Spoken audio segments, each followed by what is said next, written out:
하나님께서 우리가 함께 봉독한 말씀을 통해서 우리 모두에게 은혜 주시길 원합니다. 지난주에 재직 워크숍을 하면서 교회 교단의 헌법에 세 7기관이 있다는 것을 말씀드렸습니다. 당회와 노회와 총회.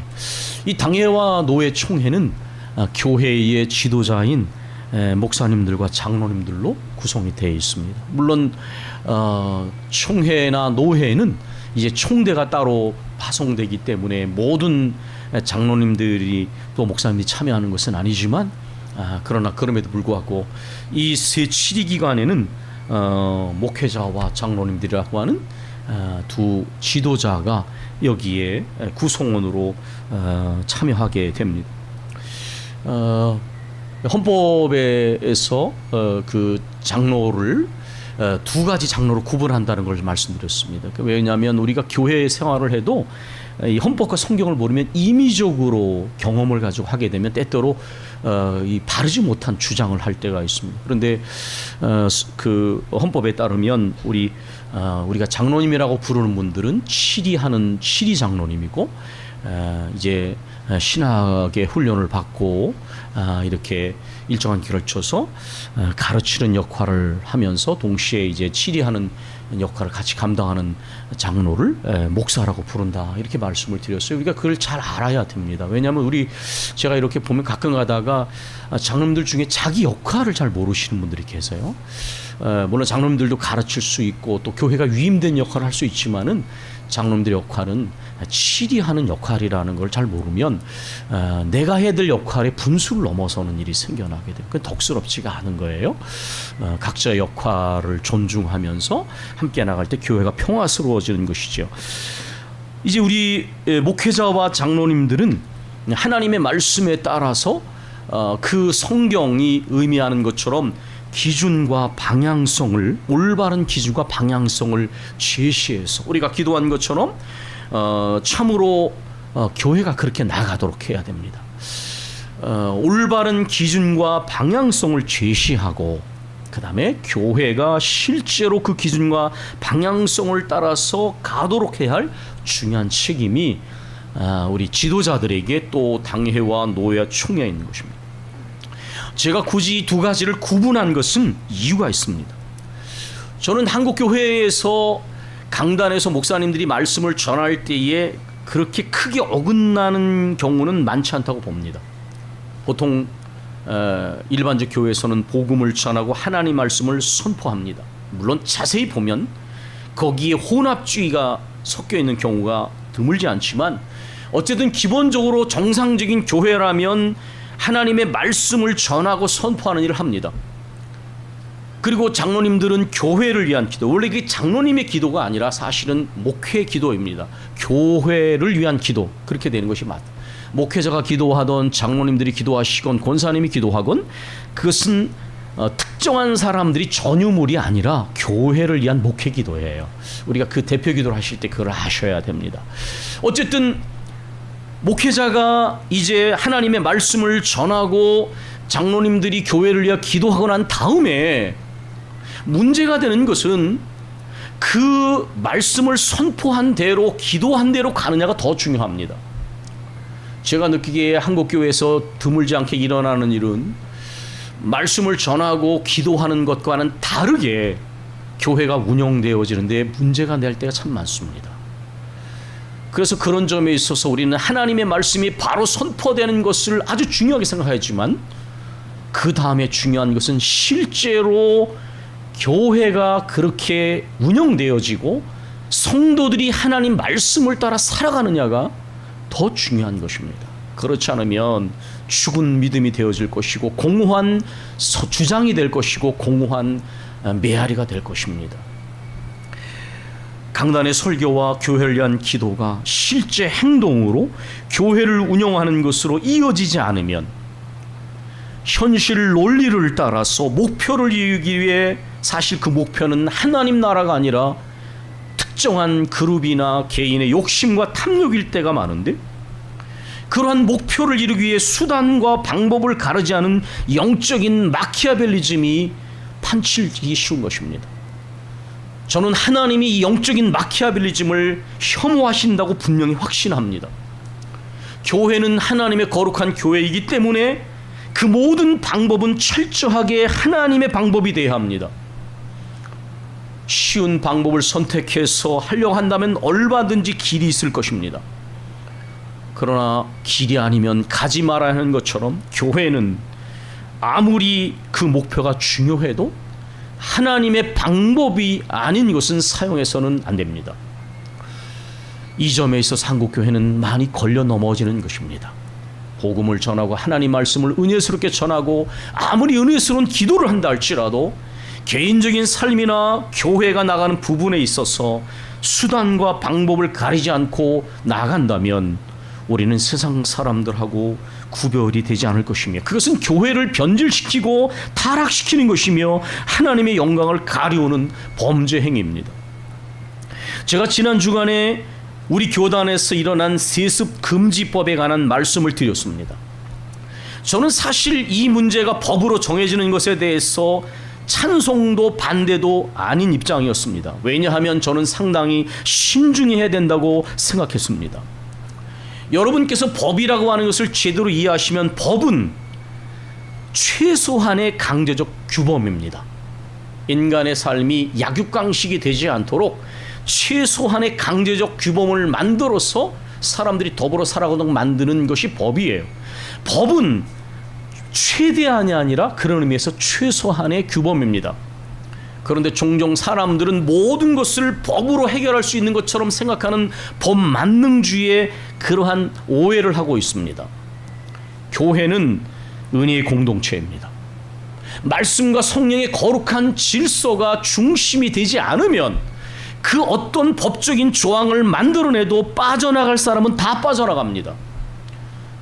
저는 그래서 사실 이 세습 금지 조항을 법으로 만드는 것에 대해서 상당히 신중해야 된다는 생각이었고 제 확신이 틀리지 않았다고 저는 확인하고 목격하고 있습니다.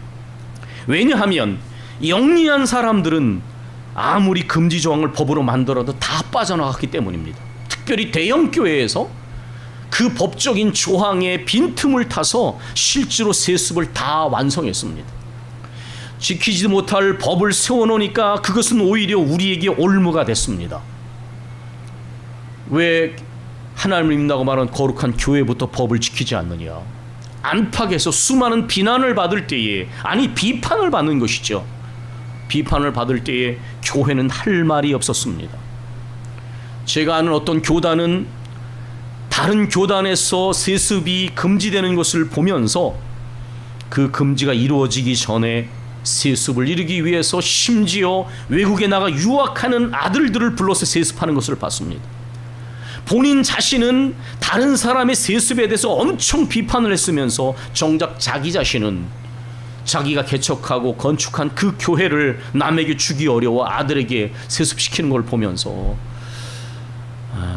말씀의 선포와 기도는 쉬우나 정작 그런 것을 실행하고 지키는 것은 쉽지 않구나라는 생각을 하게 됩니다.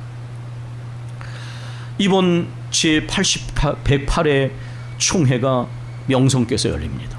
이 세습 문제와 관련해서 교단은 분명히 명성교회 세습 문제를 불법으로 규정했지만은 결국 이 문제를 유야무야 넘기면서 총회 장소로 결정이 됐습니다. 많은 분들이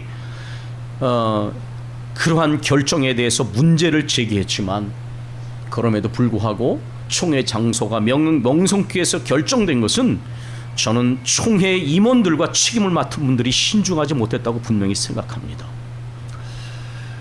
문제가 있어서도 한번 법으로 결정이 되면 지켜야 하는 것이죠. 지키지 못할 법을 왜 세웁니까?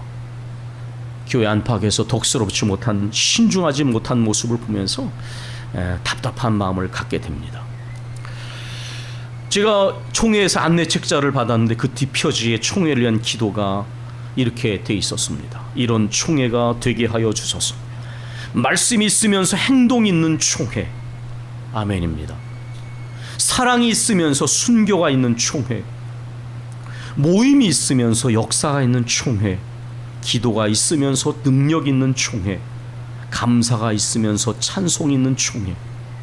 연약한 자들에게 힘이 되게 하시고 실패한 자들에게 희망이 되게 하사 생명 있는 총회로 부흥하게 하소서. 아멘. 누가 이런 기도 제목에 이의를 제기하겠습니까? 우리가 선포한 대로, 우리가 기도한 대로, 우리가 고백한 대로 하지 못하는 그 모든 부족함을 우리는 하나님께 늘 개인적으로나 공동체적으로 회개해야 됩니다. 우린 너무나 잘 알고 너무나 멋있게 은혜스럽게 설교할 줄 알고 너무나 멋있게 은혜스럽게 기도할 줄 알지만, 그러나 우리가 말씀을 전한 대로, 기도한 대로, 신앙을 고백하는 대로, 찬송한 대로 살지 못하는 허물과 부족함이 늘 우리의 회개 제목이 될 수밖에 없는 것이죠. 제108의 총회 주제가 주여 치유하게 하소서. 여러분께서 교회 들어오는 입구에 포스터가 박힌 것을 보시게 될 것입니다. 저는 이 주제를 보면서 질문이 생겼습니다. 왜 치유하여 주소서가 아니라 치유하게 하소서일까요? 그것은 바로 헨리 나우엔이 늘 이야기하는 상처 입은 치유자를 염두에 둔 것입니다. 우리 주님은 누구보다도 상처를 많이 받으실 만한 분이셨습니다. 여러분 아시죠? 예수님의 생애를 깊이 묵상해 보면 예수님은 여러 방면에서 상처를 받으실 만한 분이셨어요. 그러나 그는 상처를 받았기 때문에 상처를 주지 않으셨습니다. 헨리 나우엔은 이러한 상처 입은 치유자로서 예수님의 모습을 말하면서 사역자도 그리스도인도 상처 입은 치유자가 되어야 한다고 말하고 있습니다. 바로 치유하게 하소서라고 하는 고백 속에는 이러한 예수님의 상처 입은 치유자의 그 모습을 본받아 모든 그리스도인들이 상처 입은 치유자로서 역할을 감당한다는 고백이 담겨져 있는 것입니다. 정치적인 왜곡된 해석, 마치 특정한 교회에서 총회를 하는 것이 화해와 평화인 양 이야기하는 그 이야기, 저는 그래서 총회에서 온 자료를 그대로 사용하지 않았습니다. 거기에 나와 있는 문구 중에는 제가 볼 때 합당하지 않은 문구가 있어서 설교도 기도도 제가 일정하게 수정을 했습니다. 성급함에 대한 회개, 결정하고 지키지 못한 것에 대한 회개, 그러한 것들을 전제하면서 오늘 이 총회에서 함께 우리가 다루고자 하는 이 치유하게서라는 말씀의 세 가지 주제 구절을 중심으로 해서 말씀을 전하겠습니다. 주로 그 15장 26절은 첫 번째 주제 구절입니다. 19장 2절까지 이것은 율법을 받는 시내산까지 이제 그 장소에 이르기까지 광야를 가게 되는 그런 내용입니다. 광야는 거칠고 많은 것들이 결핍이 되어 있죠. 그래서 이 많은 출애굽한 무리들이 마실 물이 없었습니다. 목이 마른 상태에서 이 목마름의 고통은 굉장히 크지 않습니까? 그 상황에서 마라에 도착해 물을 발견했는데 마시려고 하다 보니 쓴 물이었습니다.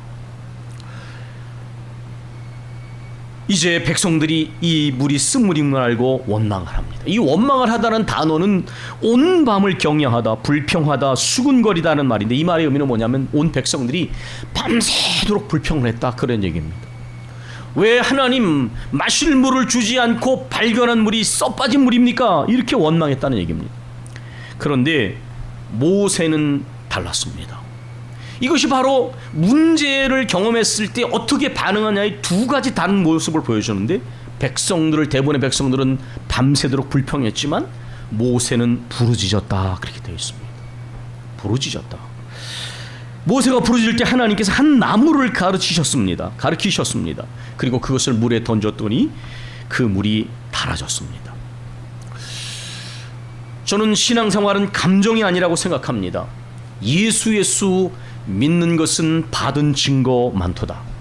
우리가 예수를 믿는 것은 갑자기 어느 순간에 믿는 것이 아니라 우리 인생의 길이만큼 하나님의 은혜 가운데 살아왔어요. 예수께 받은 증거가 있기 때문에 믿는 것이지 갑자기 믿는 것이 아닙니다. 그런데 수많은 주님이 주신 기적의 증거가 있는데, 우리들의 모습처럼 이스라엘 백성들의 문제는 믿음의 기억력이 쉽게 마비되는 것입니다. 받은 은혜에 대한 감사는 너무나 빨리 잊어버리고 문제를 경험할 때마다 너무 빨리 불평과 원망과 불신앙으로 치닫는 믿음의 기억력의 마비. 이것은 바로 이스라엘 백성들의 모습인 동시에 우리들의 모습이기도 합니다. 하나님께서는 이러한 약함과 망각증을 아시고 하나님 백성들에게 법도와 율례를 정하셔서 시험하십니다. 하나님 말씀을 주시는 거예요. 그리고 그 시험하셨다는 말의 의미는 뭐냐면 훈련하시는 것입니다. 말씀을 몰라서가 아니라 끊임없이 말씀을 붙잡는 훈련을 우리는 죽을 때까지 해야 합니다. 이 부분에서 교만해지면 문제가 생깁니다. 율례와 법도를 정하시며 말씀하십니다. 너희가 너희 하나님 나 여호와의 말을 듣고 순종하고 내가 보기에 의를 행하며 내 계명의 귀를 기울이며 내 모든 규례를 지키면 내가 애굽 사람에게 내린 모든 질병을 하나도 너에게 내리지 아니하리니 나는 너희를 치료하는 여호와임이니라. 아멘. 여기서 치료한다는 말 우리가 알고 있는 말입니다. 여호와 라파, 그런 말이죠. 질병에 대조되는 말 여호와 라파, 나는 너희를 치료한 여호와이니라 말씀하셨습니다. 여기서 우리가 발견할 수 있는 것은 하나님께서는 하나님의 백성들, 우리를 포함해서 하나님 백성들이 물이나 음식 등의 필요를 채우거나 문제를 해결해 주시는 것만으로 만족하기를 원치 않으신다는 거예요. 하나님은 거기서 머무르면 슈퍼맨 같은 하나님을 찾는 그 믿음을 만족하지 않으신다는 거예요.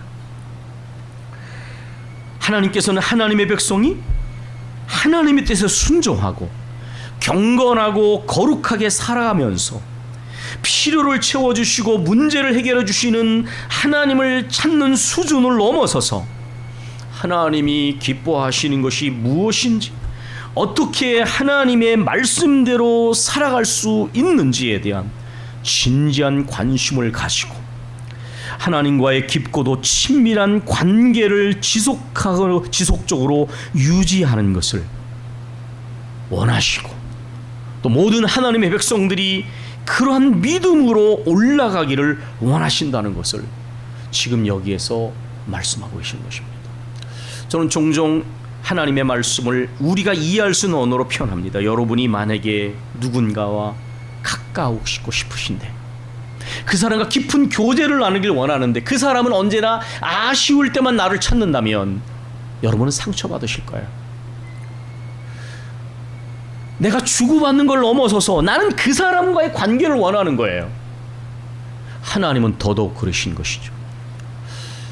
아쉬울 때만 주님을 찾는다면 우리와 진짜 깊은 친밀한 관계를 맺으시기를 원하시는 하나님의 마음을 우리가 섭섭하게 만드는 것. 이건 물론 인간적으로 이해할 수 있는 표현이죠.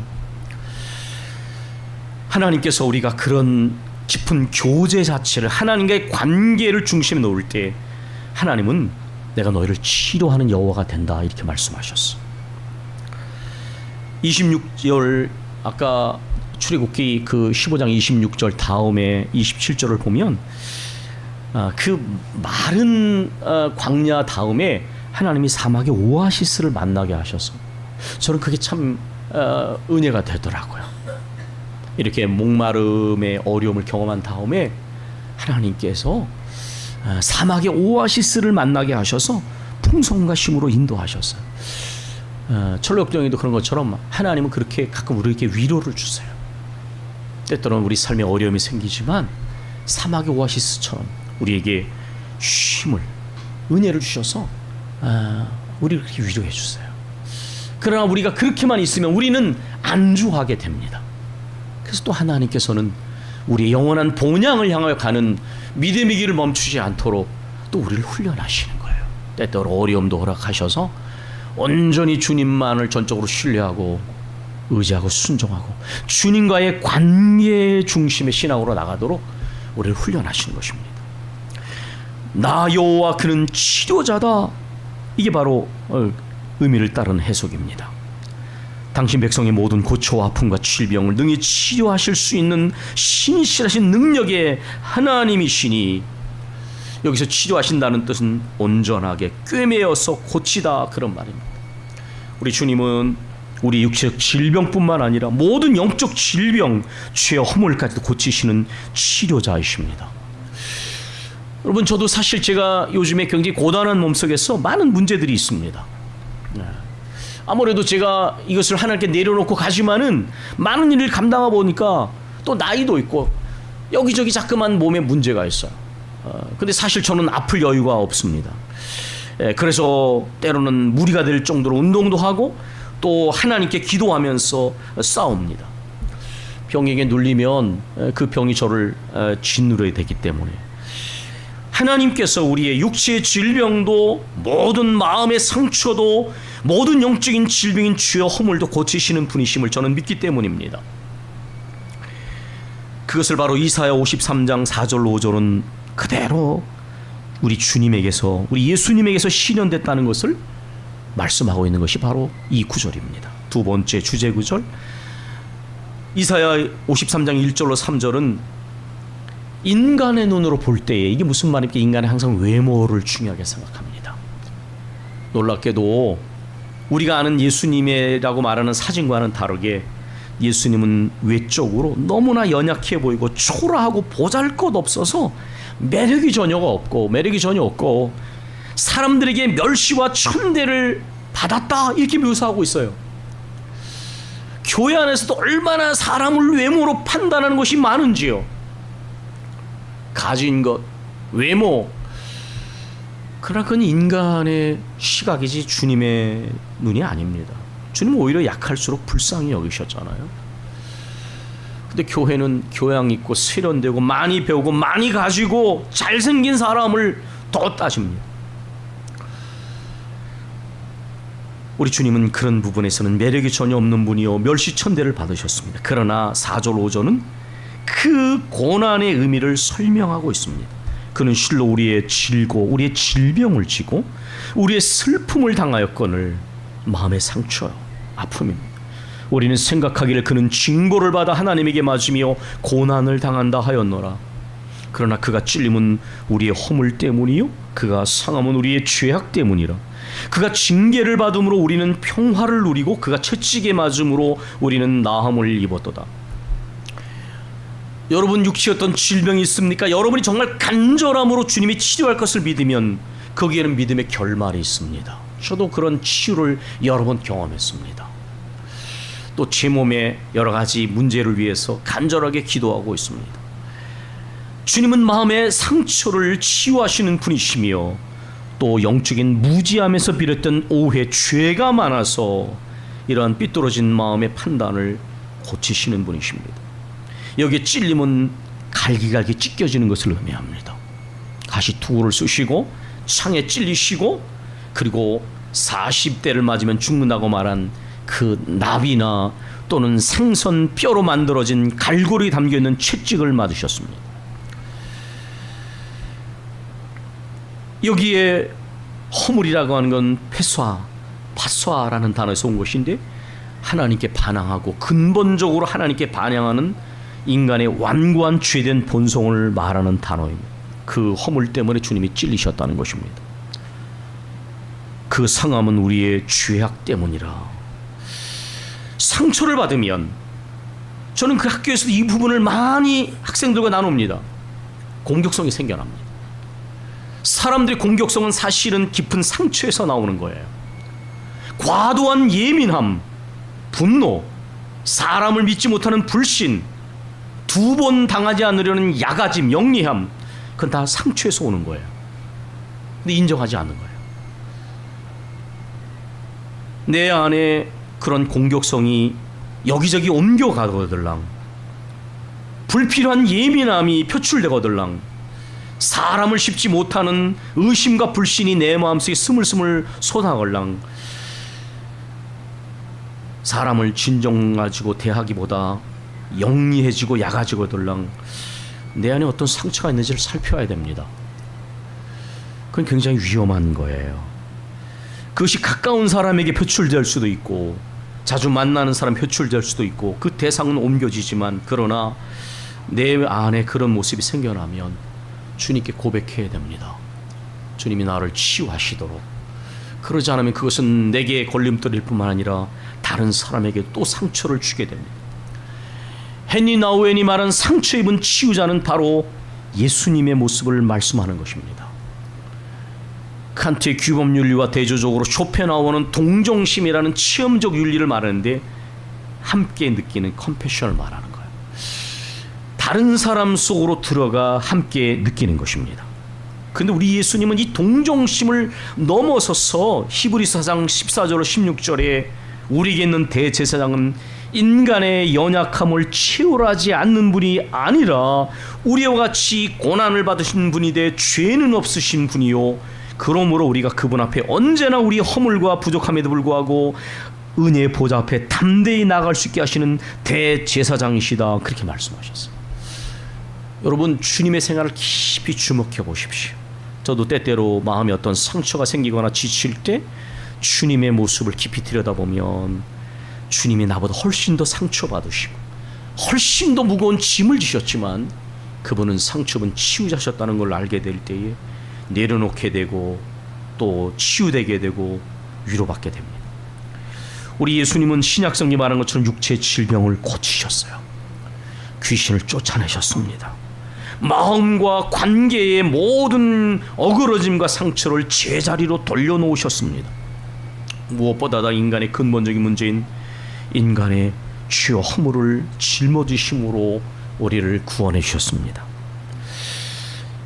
그래서 마태복음 8장 17절은 이 가장 위대한 신비, 가장 위대한 예언인 이사야 53장의 말씀을 인용해서 마태복음 8장 17절 이렇게 말합니다. 이는 선지자 이사야를 통해 하신 말씀에 우리의 연약한 것을 친히 담당하시고 병을 짊어지셨다 함을 이리로 하심이니라. 우리 주님의 위대함은 모든 일거수일투족이 자신의 생각이 아니라 하나님 아버지의 뜻을 이루는 것이 되었다는 거예요. 신앙생활을 오래 할수록 주관이 강해지는 분들이 있어요. 그것은 바르지 못한 방향입니다. 자아가 완고해지는 것은 내가 방향을 잘못 잡은 거예요. 우리의 모든 손짓 하나하나가 우리 주님처럼 하나님의 말씀, 하나님의 뜻을 이루는 방향으로 가도록 영적으로 민감해지도록 지는 것이 우리의 나갈 방향입니다. 상처 입은 치유자이신 예수님의 모습을 따라서 헨리 나우엔이 이렇게 말합니다. 사역자도 그리스도인도 상처 입은 치유자가 되어야 한다. 상처받았기 때문에 무차별적인 공격성을 표출하거나 분노하거나 과도하게 예민해지거나 약아지거나 인간을 불신하는 것은 상처에서 벗어나지 못한 증거입니다. 그러나 상처 입은 치유자는 그것을 통해서 다른 사람의 상처를 이해하고 다른 사람의 아픔을 이해하면서 그리고 나아가는 것입니다. 우리가 살아가는 세상은 지금 인간과 모든 피조물이 탄식하고 신음하고 있습니다. 여러분 아시죠? 이러한 시대 속에서 어떤 면에서 이렇게 피조물이 탄식하고 신음한다는 것은 구원을 기다리고 있는 것입니다. 로마서 8장이 말하는 것처럼 우리 수련회에서 이번에 청년 수련회 다룬 것처럼 우리 하나님은 창조주인 동시에 심판주이심을 우리가 경험하고 있습니다. 그러나 우리 하나님은 한 팔로 때리시다 한 팔로 안아주시는 분, 심판인 줄을 해서 끝나시는 것이 아니라 구원의 주님이 되십니다. 우리가 아까 마지막 20일 신앙 고백에서 나와 있는 고백처럼 주님은 또한 구원의 하나님이 되시고 재림하셔서 인간이 과학자들이 예측하는 파국을 넘어서서 새 하늘과 새 땅을 이루시는 분, 거기에 우리 그리스도인들의 진정한 기도와 소망이 있는 것인데 과학자들의 예측이 전부인 것처럼 생각해서는 안 됩니다. 인간의 모든 구원의 길이 막힌 곳에 우리 주님은 언제나 구원을 이루셨어요. 여러분, 성경의 메시지들이 지난주에도 봤잖아요.